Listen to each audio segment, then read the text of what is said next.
മലയാളത്തിലെ ദുൽഖർ സൽമാൻ, പൃഥ്വിരാജ് എന്നിവരുടെ വീടുകളൊക്കെ ഇപ്പോൾ കസ്റ്റംസിൻ്റെ റെയ്ഡ് നടക്കുന്നില്ലോ? സ്വാഭാവികം. എന്താ? അല്ല, ഈ രണ്ട് പേരെ കുറിച്ച് ഞാൻ പെട്ടെന്ന് ഓർത്തത് ലക്ഷദ്വീപിനെ കുറിച്ചാണ്. ലക്ഷദ്വീപിൽ ഇന്ത്യൻ സർക്കാർ എന്തൊക്കെയോ ചെയ്യുന്നു എന്നൊക്കെ പറഞ്ഞ് വലിയ പ്രചാരണം നടത്തിയവരാ അല്ലേ? അതെ. അത് പൃഥ്വിരാജൊക്കെ ഉണ്ടായിരുന്നു. പിന്നെ ഈ Gaza, all eyes on Rafah അല്ലേ?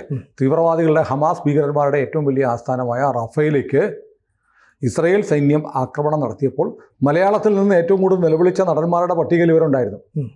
എന്നാൽ പഹൽഗാമിനെ കുറിച്ച് ഇവരൊന്നും പറഞ്ഞില്ല. ഈ രാജ്യത്തിന് നേരെ നടക്കുന്ന ഭീകരപ്രവർത്തനത്തെക്കുറിച്ച് പറഞ്ഞതായിട്ട് ഞാൻ കണ്ടില്ല. കണ്ടായിരുന്നോ? ഇല്ല.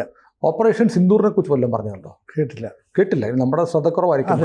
കണ്ട പ്രേക്ഷകരാരെങ്കിലും ഉണ്ടെങ്കിൽ നമുക്ക് തിരുത്താം. അപ്പോൾ രാജ്യത്തിനെതിരായ അല്ലെങ്കിൽ രാജ്യത്തിൻ്റെ താല്പര്യങ്ങൾക്കെതിരായ കാര്യങ്ങൾ വരുമ്പോൾ ചില ശബ്ദങ്ങൾ ഉയരും. ആ ശബ്ദങ്ങളുടെ കൂട്ടത്തിൽ മലയാളത്തിലെ ചില നടന്മാരുടെ ശബ്ദവും ഉയരാറുണ്ട്. അതുപോലെ ഈ സിനിമ, ലഷ്കർ ഇ തൈബയൊക്കെ വെള്ളപൂശുന്ന സിനിമ, ഇതൊക്കെ പൃഥ്വിരാജിൻ്റെ പട്ടികയിലുള്ളതാണ് അല്ലേ?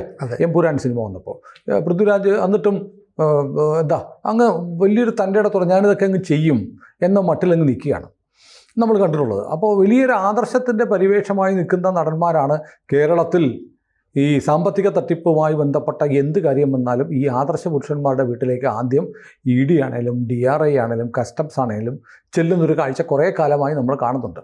അപ്പോൾ അതിൻ്റെ ഒരു പുതിയ അധ്യായമാണ് എന്ന് തോന്നുന്നു. ഇപ്പോൾ ദുൽഖറിൻ്റെയും ഈ പൃഥ്വിരാജിൻ്റെയും വീടുകളിൽ കസ്റ്റംസ് കേരള ലക്ഷദ്വീപ് ഡിവിഷൻ അല്ലേ റെയ്ഡ് നടത്തുന്നതാണ്. 30 കേന്ദ്രങ്ങളിൽ റെയ്ഡ് നടത്തുന്നു. അപ്പോൾ ഞാൻ പെട്ടെന്ന് ഓർക്കുന്നത്, ഈ കുറേ വർഷങ്ങൾക്ക് മുമ്പ് കേന്ദ്രഭരണ പ്രദേശങ്ങളിൽ, കുറേ വർഷങ്ങൾക്ക് മുമ്പല്ല ഇപ്പോഴും അങ്ങനെ തന്നെയാണ്, ഞാൻ പറയാൻ വന്ന കുറേ വർഷങ്ങൾക്ക് മുമ്പ് കേന്ദ്രഭരണ പ്രദേശമായ പോണ്ടിച്ചേരിയിൽ നിന്ന് സുരേഷ് ഗോപി ഒരു കാറ് വാങ്ങിയിരുന്നു അല്ലേ? അതെ. അപ്പോൾ സുരേഷ് ഗോപി എന്തോ വലിയ നികുതി വെട്ടിപ്പ് നടത്തി എന്നൊക്കെ പറഞ്ഞ് വലിയ കോലാഹലം ഉണ്ടായിരുന്നു. നമ്മുടെ ഇവിടെ നിന്നൊക്കെ ഈ കണ്ണൂർ പോകുമ്പോൾ തീവണ്ടി മാഹി എന്ന് പറയുന്ന സ്ഥലത്തൂടെ കടന്നു പോകുന്നത്. അപ്പോൾ കേരളത്തിൽ നിന്ന് പോകുന്ന ആളുകൾ എന്ന് പറയും മാഹിയിൽ ഇറങ്ങും, 2 അടിക്കാൻ പറ്റും. ഇവിടെ 50 രൂപയുടെ സാധനം 800 രൂപയ്ക്കാണ് പിണറായി വിജയൻ വെക്കുന്നത്. മാഹി പോയാൽ 50 രൂപയ്ക്ക് കിട്ടും. ഏത് പെട്രോൾ മാത്രമല്ല, മനുഷ്യനടിക്കുന്ന പെട്രോൾ. അപ്പോൾ മദ്യത്തിന് ഏറ്റവും വില കുറച്ച് കിട്ടുന്നൊരു സ്ഥലമാണ് മാഹി. കാരണം കേന്ദ്രഭരണ പ്രദേശമായ അവിടെ നികുതി ഇളവുണ്ട്. മദ്യത്തിനുണ്ട്, സകല സാധനങ്ങൾക്ക്, പെട്രോളിനുണ്ട്, ഇലക്ട്രോണിക്സ്, എന്ത് സാധനങ്ങൾക്കും മാഹിയിൽ കേന്ദ്രഭരണ പ്രദേശമായ ഇത് ആയതുകൊണ്ട് ഇളവുണ്ട്. പോണ്ടിച്ചേരി സംസ്ഥാനത്തിൻ്റെ ഭാഗമാണല്ലോ മാഹി. അപ്പം ഞാൻ ആലോചിക്കുക, കേരളം മുഴുവൻ ഒരു കേന്ദ്രഭരണ പ്രദേശമാക്കി മാറ്റിയിരുന്നെങ്കിൽ കേരളത്തിലെ ജനങ്ങൾക്ക് സുഭിക്ഷമായി ജീവിക്കാമായിരുന്നു. എല്ലാത്തിനും ഇളവുണ്ടായിരുന്നു. കേന്ദ്രത്തിൻ്റെ ടാക്സ് മാത്രം മതി, സംസ്ഥാനത്തിൻ്റെ ടാക്സ് ബാധകമല്ല. കാരണം നമ്മളിപ്പോൾ അനുഭവിക്കുന്ന, വാങ്ങി ഉപയോഗിക്കുന്ന മിക്കവാറും സാധനങ്ങളുടെയൊക്കെ വില എന്ന് പറയുന്നത് അതിഭീമമായി തോന്നുന്നത് സംസ്ഥാന സർക്കാർ ചെലുത്തുന്ന ടാക്സ് കൂടാതെ സെസ് എന്ന് പറഞ്ഞൊരു പരിപാടിയുണ്ട്. നിങ്ങൾ KSRTC ബസ്സിൽ കയറി ടിക്കറ്റ് ഇടണം. ടിക്കറ്റ് ഇപ്പോൾ പ്രിൻ്റ് ഔട്ട് അല്ലേ, അത് യാത്രാ നിരക്ക് കൂടാതെ 5 രൂപ സെസ് ഉണ്ട്. എന്തിനാണോ എന്തോ അങ്ങനെ ഒരുപാട് സെസ്സുകളുണ്ട്. ടാക്സും സെസ്സും പിരിക്കുന്ന സംസ്ഥാനമാണ്. അതുകൊണ്ട് പോണ്ടിച്ചേരിയിൽ കേന്ദ്രഭരണ പ്രദേശങ്ങളിൽ നികുതി ഇളവുണ്ട്. സുരേഷ് ഗോപി അവിടെ നിന്നൊരു കാറ് വാങ്ങി ഇവിടെ കൊണ്ടുവന്നു. അത് അവിടുത്തെ ഒരു അഡ്രസ്സ് കൊടുത്തായിരിക്കും വാങ്ങിയത്. സ്വാഭാവികമായും എല്ലാവരും ചെയ്യുന്ന കാര്യമാണ്. രാജ്യത്ത് നികുതി കൊടുത്തിട്ടുണ്ട്. എവിടെ കൊടുത്തിട്ടുണ്ട്? നികുതി വെട്ടിപ്പൊന്നും പറയാൻ പറ്റില്ല. കേന്ദ്ര നികുതി അടച്ചിട്ടുണ്ട്. ഒരു നികുതിയും ഒരു സർക്കാരിനും നികുതി കൊടുക്കാതിരിക്കുന്നതിനാണ് നികുതി വെട്ടിപ്പെന്ന് പറയുന്നത്. കേന്ദ്ര ഭരണ പ്രദേശമായ പോണ്ടിച്ചേരിയിൽ നിന്ന് കാറ് വാങ്ങി ആ കാറ് കേരളത്തിൽ കൊണ്ടുവന്നു. അതിൻ്റെ പേരിൽ സുരേഷ് ഗോപി എന്തോ വലിയ കൊള്ള നടത്തി എന്ന് പറഞ്ഞ് ഇവിടെ വലിയ പ്രചാരണം ഉണ്ടായിരുന്നു. ഇപ്പോൾ അതാ നോക്കൂ, പോണ്ടിച്ചേരിയിൽ നിന്നാണ് സുരേഷ് ഗോപി വാങ്ങിയത്. പൃഥ്വിരാജും ദുൽഖറും കാറുകൾ, റേഞ്ച് റോവർ ഡിഫൻഡർ ഉൾപ്പെടെയുള്ള കോടികൾ വിലമതിക്കുന്ന കാറുകൾ ഭൂട്ടാനിൽ നിന്ന് വാങ്ങിയെന്നാണ് ഇപ്പോൾ കേൾക്കുന്നത്. ഓപ്പറേഷൻ നുങ്കൂർ അല്ലേ? നുങ്കൂർ എന്ന പേരിട്ട്, നുങ്കൂർ എന്ന് പറഞ്ഞാൽ വാഹനം എന്നാണ് ഭൂട്ടാനിൽ അങ്ങനെ പറയുന്നത്. ഞാൻ ആദ്യം കേട്ടത് നങ്കൂർ എന്നാണ്. കസ്റ്റംസ് ആകുമ്പോഴത്തേക്ക് ആങ്കർ, നങ്കൂർ എന്നുള്ള കസ്റ്റംസും നങ്കൂരവുമായിട്ട് ബന്ധമുണ്ടല്ലോ. നങ്കൂർ എന്ന പേരിൽ ചില ഓപ്പറേഷൻസ് കസ്റ്റംസ് നടത്തിയിട്ടുണ്ട്. അപ്പോൾ ഇപ്പോൾ നുങ്കൂറാണെന്ന് പറയുന്നു. അപ്പോൾ ഏതാണ്ട് 30ഓളം സ്ഥലങ്ങളിൽ റെയ്ഡ് നടത്തുകയാണ്. റെയ്ഡ് നടത്തിയത് ഇപ്പം ഈ ലാൻഡ് റോവർ ഡിഫൻഡർ ഉൾപ്പെടെയുള്ള കാറുകൾ മലയാളത്തിലെ യുവതാരങ്ങളിലെ സൂപ്പർ താരങ്ങൾ എന്നൊക്കെ ഇവരൊക്കെ വിളിക്കുന്ന പൃഥ്വിരാജിൻ്റെയും ദുൽഖറിൻ്റെയും വീടുകളിലുണ്ട് എന്ന് കണ്ടിട്ടാണ് കസ്റ്റംസ് ഇപ്പോൾ റെയ്ഡ് നടത്തുന്നത്. അപ്പോൾ ഞാൻ ആലോചിക്കുന്നത്, ഈ നടന്മാർക്കൊക്കെ വലിയ പൈസയുണ്ട്. അല്ലേ? അതെ. വലിയ തോതിൽ പൈസയുണ്ട്. ഇവരെയൊക്കെ റോൾ മോഡലാണ്, ഇവരൊക്കെ വീരപുരുഷന്മാരാണ്, ഇവരുടെ നിലപാടുകളാണ് മലയാളിയുടെ നിലപാടുകളെന്നൊക്കെ പറഞ്ഞ് സോഷ്യൽ മീഡിയയിൽ തള്ളിമറിക്കുന്ന ആളുകളുണ്ട്. അങ്ങനെ ഉണ്ടെങ്കിൽ ഈ ഒരു സിനിമയ്ക്കൊക്കെ കോടികളും സാറ്റലൈറ്റും ഒക്കെ വേണ്ടി ഇപ്പം ഈ പൃഥ്വിരാജിൻ്റെ വിതരണ കമ്പനിയാണ് ഇപ്പോൾ ഈ കാന്താര 2 എന്ന് പറയുന്ന സിനിമ റിലീസിനെടുത്തത്. സാധാരണ ഈ അന്യഭാഷാ സിനിമകൾ മലയാളത്തിലേക്ക് വരുമ്പോൾ അതിൻ്റെ തിയേറ്റർ ഷെയർ ആദ്യത്തെ ആഴ്ച 40% ഉള്ളൂ. പക്ഷെ പൃഥ്വിരാജ് ആവശ്യപ്പെട്ടു എനിക്ക് 55% വേണം എന്ന് പറഞ്ഞു, പൃഥ്വിരാജിൻ്റെ കമ്പനി. അങ്ങനെ തർക്കം ഉണ്ടായി, കാന്താര കേരളത്തിൽ കാണിക്കുന്നില്ല എന്നൊക്കെ പറഞ്ഞ് ഫിലിം എക്സിബിറ്റേഴ്സ് തീരുമാനിച്ചിരുന്നു. ആ തീരുമാനം മാറിയിട്ടുണ്ടോ? അറിയില്ല, തർക്കത്തിൽ കിടക്കുകയാണ്. October 2 Kantara 2 release. അപ്പോൾ ഈ തൻ്റെ സിനിമ താൻ പണം മുടക്കുന്ന സാധനം വരുമ്പോൾ തനിക്ക് നിലവിലുള്ളതിനേക്കാൾ കൂടുതൽ പണം വേണം എന്ന് ഡിമാൻഡ് വെക്കാൻ പൃഥ്വിരാജിന് അവകാശമുണ്ട്. കാരണം ഒരു സൂപ്പർ ഹിറ്റായിട്ട് ഓടുന്ന സിനിമ. കാന്താര 1 ആകെ മുടക്കി മുതൽ 36 കോടിയായിരുന്നു കന്നഡ സിനിമ. കേരളത്തിൽ നിന്ന് മാത്രം അത് 12 കോടി കളക്ട് ചെയ്തത്. അപ്പോൾ അതിൻ്റെ കാന്താര 2 വരുമ്പോൾ ഒരു ഹിന്ദു സെൻറ്റിമെൻറ്റ്സ് ഉണർത്തുന്ന സിനിമയാണ് കാന്താര 1. അതുകൊണ്ട് കാന്താര 2 സ്വാഭാവികമായും ഹിന്ദുക്കളായിട്ടുള്ള പ്രേക്ഷകരെ ആവേശം കൊള്ളിക്കുകയും അവർ കാണാൻ പോവുകയും ചെയ്യുമെന്നുള്ള ഉറപ്പുണ്ട്. അതുകൂടാതെ ഒന്നാന്തരം വിഷ്വൽ ട്രേറ്റ് ഉണ്ടായിരുന്ന അതിമനോഹരമായ സിനിമയാണ്. ഹിന്ദു എന്ന് പറയാൻ പറ്റില്ല, ഒരു ഹിന്ദു മിത്തോളജി, ഈ ഗുളികനും ഒക്കെ ആയിട്ട് ബന്ധപ്പെട്ട ഒരു തീമാണ് കഥ. പക്ഷേ രസകരമായി ചിത്രീകരിച്ച ഋഷഭ് ഷെട്ടിയുടെ അതിമനോഹരമായ സിനിമയായിരുന്നു. അപ്പോൾ അതിൻ്റെ 2ാം ഭാഗം വരുമ്പോഴത്തേക്ക് സ്വാഭാവികമായും പ്രേക്ഷകർ ഇടിച്ച് കയറും എന്ന് കരുതുന്ന പൃഥ്വിരാജിന് കൂടുതൽ ഷെയർ ആവശ്യപ്പെടാൻ അവകാശമുണ്ട്. പക്ഷേ ആലോചിക്കണം, പൃഥ്വിരാജ് എക്കാലത്തും തള്ളിപ്പറയുന്ന ഹിന്ദു ഐഡിയോളജിക്ക് എതിരെ നിലപാടെടുക്കുന്ന ആളാണ് പൃഥ്വിരാജ്. പുള്ളിയുടെ സിനിമകളൊക്കെ ഈ ഇസ്ലാമിസത്തെ, ഒരു പൊളിറ്റിക്കൽ ഇസ്ലാമിനെ വെള്ളപൂശുന്ന സിനിമകൾ ചെയ്യുന്ന ആളാണ് പൃഥ്വി.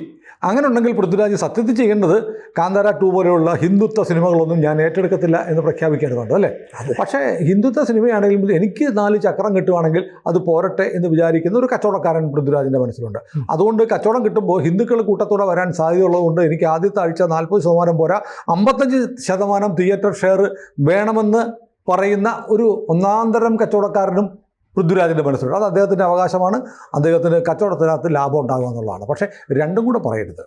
ഹിന്ദു വിരുദ്ധതയും മുസ്ലിം പ്രീണനവും ഒരേപോലെ കൊണ്ടു നടന്നിട്ട് ഹിന്ദു പ്രേക്ഷകർ വരും, അതുകൊണ്ട് എനിക്ക് കൂടുതൽ സിനിമ വേണം എന്ന് പറയുന്നത് ഒരു ഹിപ്പോക്രസിയാണ് എന്ന് പറഞ്ഞാൽ പൃഥ്വിരാജ് ക്ഷമിക്കണം. കാരണം അതങ്ങനെ കാണേണ്ടി വരും. ഏതായാലും ഇങ്ങനെ റോൾ മോഡലായിട്ട് നിൽക്കുന്ന ഈ നടന്മാർ സത്യത്തിൽ അവരുടെ ജീവിതം കൊണ്ട് മാതൃക കാണിക്കേണ്ടതല്ലേ? എന്തിനാണ് ഒരു ലാൻഡ് റോവറോ ഡിഫൻഡറോ ഭൂട്ടാൻ വഴി ഇറക്കുമതി ചെയ്യുമ്പോൾ? പൃഥ്വിരാജ് അല്ലെങ്കിൽ ദുൽഖർ സൽമാൻ ചെയ്ത് വേറൊരു രാജ്യത്തുനിന്ന് കാർ ഇറക്കുമതി ചെയ്താൽ, നമ്മുടെ സുരേഷ് ഗോപി ചെയ്തെന്താ? ഒരു കേന്ദ്രഭരണ പ്രദേശത്ത് രജിസ്റ്റർ ചെയ്തെടുത്തു. അത് നമ്മുടെ രാജ്യത്ത് തന്നെയാണ്. നമ്മുടെ രാജ്യത്ത് തന്നെയുള്ള ഒരു കേന്ദ്രഭരണ പ്രദേശത്ത് നിന്ന് കാർ വാങ്ങി കേരളത്തിൽ കൊണ്ടുവന്ന സുരേഷ് ഗോപിയെ രാജ്യദ്രോഹി എന്നാണ് ഇവിടെ ചില ആളുകൾ വിളിച്ചത്. അങ്ങനെയാണെങ്കിൽ വിദേശത്ത് നിന്ന് കാറ് വാങ്ങി ഇന്ത്യ സർക്കാരിനും കേരള സർക്കാരിനും വെട്ടിയിടുന്ന നികുതി ഒരേപോലെ വെട്ടിച്ചവരെ എന്ത് വിളിക്കും? ഈ പറഞ്ഞ സുഡാപ്പി കമ്മ്യൂണിസ്റ്റുകൾ എന്ത് വിളിക്കും? അത് വലിയ ചോദ്യമാണ്. അപ്പോൾ ഏതായാലും ഈ ഭൂട്ടാൻ എന്ന് പറയുന്നത് ഇന്ത്യയായിട്ട് വളരെ സൗഹൃദമുള്ള നേപ്പാൾ പോലെയുള്ള രാജ്യമാണ്. ഭൂട്ടാൻ്റെ പല ആഭ്യന്തര കാര്യമുണ്ട്, വിദേശകാര്യം, പ്രതിരോധം ഉൾപ്പെടെയുള്ള കാര്യങ്ങളൊക്കെ ചെയ്യുന്നത് ഇന്ത്യയാണ്. ഈ നേപ്പാൾ പോലെ തന്നെ ഇന്ത്യക്ക് വലിയ ബന്ധമുള്ള വേണ്ടിവന്ന ഇന്ത്യയുടെ ഒരു സാമന്ത രാജ്യം പോലെ നിൽക്കുന്ന രാജ്യമാണ് ഭൂട്ടാൻ. അവിടെ ഭൂട്ടാൻ രാജഭരണമാണ്. ലോകത്തിലെ ഏറ്റവും കൂടുതൽ ഹാപ്പിനെസ് ഇൻഡെക്സിൽ വലിയ മുൻപന്തിയിൽ നിൽക്കുന്ന രാജ്യമാണ്. ഹാപ്പിനെസ്സിനൊരു മന്ത്രിയുണ്ട് അവിടെ. ആളുകൾ സന്തോഷത്തോടെ ഇരിക്കാൻ വേണ്ടി ഒരു വകുപ്പും ഒരു മന്ത്രിയുമുള്ള രാജ്യമാണത്. രാജ്യം അവർ പറയുന്ന അവരുടെ രാജ്യത്തിൻ്റെ 70% വനമായിട്ട് നിൽക്കണം. അവിടുത്തെ രാജാവിൻ്റെ ജന്മദിനത്തിന് 1,80,000 വൃക്ഷത്തൈകൾ നട്ടുകൊണ്ടാണ് രാജാവിൻ്റെ ജന്മദിനം ആഘോഷിച്ചത്. അങ്ങനെയൊക്കെ ഈ പ്രകൃതി സ്നേഹത്തിനും പരിസ്ഥിതി സംരക്ഷണത്തിനും ഒക്കെ വലിയ പ്രാധാന്യം കൊടുക്കുന്ന രാജ്യത്തെക്കുറിച്ച് ഞാൻ നോക്കിയപ്പോൾ കണ്ടത്, അവിടെ വിദേശ കാറുകൾ ഇറക്കുമതി ചെയ്യുന്നതിന് അവർ 100% നികുതി ഏർപ്പെടുത്തും. 100%. നമ്മുടെ നാട്ടിൽ ചെയ്താൽ 200% അല്ലേ? ഫോറിൻ കാറുകൾ ഇറക്കുമതി 200%. ഭൂട്ടാനിൽ ഇറക്കുമതി ചെയ്താൽ 100% മതി. ഇന്ത്യൻ കാറുകൾ ഭൂട്ടാനിലേക്ക് ഇറക്കുമതി 55% നികുതി മതി. അപ്പോൾ നേരത്തെ പറഞ്ഞ നമ്മൾ ഈ ടോക്കിന് മുമ്പ് ഷൂട്ട് ചെയ്തതിന് മുമ്പ് പറഞ്ഞ കണക്ക് ശരിയാണ്. കാരണം ഇന്ത്യയിലേക്ക് ഇറക്കുമതി ചെയ്യുമ്പോൾ 200% നികുതിയും ഭൂട്ടാനിൽ ഇറക്കുമതി ചെയ്യുമ്പോൾ 100% ടാക്സും മതി. അപ്പോൾ ഭൂട്ടാനിൽ ഇറക്കുമതി ചെയ്യുന്നത് ലാഭമാണ്. ഭൂട്ടാനിൽ ഇറക്കുമതി ചെയ്തിട്ട് അവിടെ രജിസ്റ്റർ ചെയ്യുന്നു, അവിടെ ഉപയോഗിച്ച കാറെന്നും പറഞ്ഞ് അത് ഓടിച്ച് ഇങ്ങോട്ട് കൊണ്ടുവരുന്നു, ഇവിടെ വന്നിട്ട് രജിസ്റ്റർ ചെയ്യുന്നു. അപ്പോൾ രജിസ്ട്രേഷന് വേണ്ടിയുള്ള ചെറിയ പൈസ കൊടുത്താൽ മതി. ഭൂട്ടാനിൽ നിന്നുള്ള സെക്കൻഡ് ഹാൻഡ് വണ്ടിയാണ്, പുതിയ വണ്ടി മേടിച്ച് സെക്കൻഡ് ഹാൻഡ് വണ്ടിയാക്കി കൊണ്ടുവരുന്ന ഒരു പരിപാടി. അപ്പോൾ അതിനകത്തൊരു വലിയ റാക്കറ്റ് ഉണ്ടാവും. കാരണം വണ്ടിയുടെ ഡോക്യുമെൻ്റ് നോക്കുമ്പോൾ വണ്ടി പുതിയതാണോ പഴയതാണോ എന്ന് അറിയാൻ പറ്റും. ആ ഡോക്യുമെൻറ്റിലെ ഡേറ്റ് സപ്രസ് ചെയ്ത് അല്ലെങ്കിൽ അതിലെ ഈ കളവ് നോക്കാതെ രജിസ്റ്റർ ചെയ്ത് കൊടുക്കുന്ന സംവിധാനം കേരളത്തിലെ ആണെങ്കിലും ഏത് സംസ്ഥാനത്തെ ഓൾ ഇന്ത്യ റാക്കറ്റാണെന്നാണ് പറയുന്നത്. ആ റാക്കറ്റിൽ ഉദ്യോഗസ്ഥന്മാർക്ക് പങ്കുണ്ട്. ഏതായാലും ഞാനിപ്പം ആലോചിക്കുന്നത് നമ്മുടെ നേരത്തെ പറഞ്ഞ പോലെ സിനിമാ താരങ്ങൾ മാതൃകാ പുരുഷന്മാരായിരിക്കണ്ടേ? കാരണം അവരെ സമൂഹം അംഗീകരിക്കും. ലംബോർഗിനിയൊക്കെ ഓടിച്ച് നടക്കുമ്പോൾ ആരാധനയോടെ ആളുകൾ നോക്കി നിൽക്കുന്നുണ്ട്. പക്ഷേ ഈ ലംബോർഗിനി ഓടിക്കുന്ന ആളിൻ്റെ ഉള്ളിൽ ഒരു രാജ്യദ്രോഹി ഉണ്ടെങ്കിലോ ഇതൊരു വലിയ പ്രശ്നമാണ്. കാരണം നമ്മളിപ്പോൾ മുന്തിയ കാറുകളിൽ പോകുന്ന എല്ലാവരെയും റോൾസ് റോയ്സിൽ പോകുന്നു, അയാളെ ആരാധനയോടെ നോക്കും. ഓടിക്കുന്ന ഒരു രാജ്യദ്രോഹിയാണെങ്കിലോ?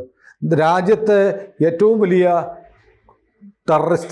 ടെററിസം ആക്ടിവിറ്റികളിൽ ഒന്ന് ഈ ബോംബ് വെക്കലും ചാവേറായി പൊട്ടിത്തെറിക്കലും മാത്രമല്ല, രാജ്യത്തിൻ്റെ സമ്പദ്ഘടനയെ തകർക്കുന്നതും ഒരു വലിയ രാജ്യവിരുദ്ധ പ്രവർത്തനമാണ്. അപ്പോൾ ഏതായാലും ഈ സുരേഷ് ഗോപിയെ ഇന്നലെ വരെ ചീത്ത പറഞ്ഞ സുഡാപ്പി ഇടതുപക്ഷ ഹാൻഡിലുകൾ ഇനി മുതൽ ദുൽഖറിൻ്റെയും പൃഥ്വിരാജിൻ്റെയും കാര്യത്തിൽ എന്തു പറയും എന്നറിയാനൊരു കൗതുകമുണ്ട്. കാരണം അവർ ചെയ്തിരിക്കുന്നത് ഒരു വണ്ടി മേടിച്ച് അത്രയേ ഉള്ളൂ. അതിനിപ്പോൾ എന്താ കുഴപ്പം? ഉപയോഗിച്ച വണ്ടി ടാക്സ് കുറച്ച് വില കുറച്ച് കിട്ടിയപ്പോൾ വാങ്ങിച്ചു എന്നായിരിക്കാം പറയാൻ പോകുന്നത്. പക്ഷേ ഈ ലിസ്റ്റിൽ സുരേഷ് ഗോപി ഉണ്ടായിരുന്നെങ്കിലോ? ഭൂട്ടാനിൽ നിന്ന് സുരേഷ് ഗോപി ഇങ്ങനെ ഒരു കാറ് വാങ്ങിച്ചിരുന്നെങ്കിൽ എന്തായിരിക്കും സംഭവിക്കുക? അപ്പം നമ്മൾ ആലോചിക്കുന്നുണ്ട്. ഇപ്പം ഈ മഞ്ഞുമൽ ബോയ്സ് എന്നുള്ള സിനിമ വന്നു. മഞ്ഞുമൽ ബോയ്സ് എന്നുള്ള സിനിമ വന്നപ്പോൾ 212 കോടിയോ മറ്റോ അതിന് കളക്ഷൻ ഉണ്ടാക്കി എന്നാണ് പറയുന്നത്. പക്ഷേ തമിഴ്നാട്ടിലെ പല തിയേറ്ററുകളിലും ഈ സിനിമ ഹൗസ്ഫുള്ളായിട്ട് ഓടിയെന്നാണ് പറയുന്നത്. പക്ഷേ തിയേറ്ററെല്ലാം കാലിയായിരുന്നു. എന്ന് പറഞ്ഞാൽ തിയേറ്ററിലെ മുഴുവൻ സീറ്റുകളും കാലിയാണ്. ആരോ റിസർവ് ചെയ്തിരുന്നു. ഓൺലൈനിൽ നോക്കുമ്പോൾ മുഴുവൻ ടിക്കറ്റ് പോയി. അപ്പോൾ ആരുടെയോ കള്ളപ്പണം അങ്ങനെ വെളുപ്പിക്കാൻ ശ്രമിച്ചു എന്നതിൻ്റെ പേരിലാണ് മലയാളത്തിലെ ഒരു പ്രമുഖ നടൻ ഉൾപ്പെടെ കേസിൽപ്പെട്ട് ഇങ്ങനെ കിടക്കുന്നത്. ഇടി വന്ന് പിടിച്ചാൽ അകത്ത് പോവുകയും ചെയ്യും. ഇനി നോക്കൂ, ഈ മയക്കുമരുന്ന് കേസ് വരുന്നു. മലയാളത്തിലെ പല നടന്മാരും നടിമാരും ഇതുമായി ബന്ധമുള്ളവരാണെന്ന് പറയപ്പെടുന്നു. നിർമ്മാതാക്കളുടെ സംഘടന തന്നെ സിനിമാ സെറ്റുകളിലെ മയക്കുമരുന്നിൻ്റെ ഉപയോഗമുണ്ട്, ചില നടന്മാരും ഒക്കെ ഇതിൻ്റെ ആളുകളാണ് എന്ന് പറയുന്നു. ഒരു നടി വന്നിട്ട് പരസ്യമായി MDMAക്ക് വേണ്ടി സംസാരിക്കുന്ന വീഡിയോ നമ്മൾ കണ്ടതാണ്. ഈ ഒരു നടൻ താമസിക്കുന്ന ഫ്ലാറ്റിൽ നിന്ന് മയക്കുമരുന്നുമായി ഒരാളെ പിടികൂടുന്നു.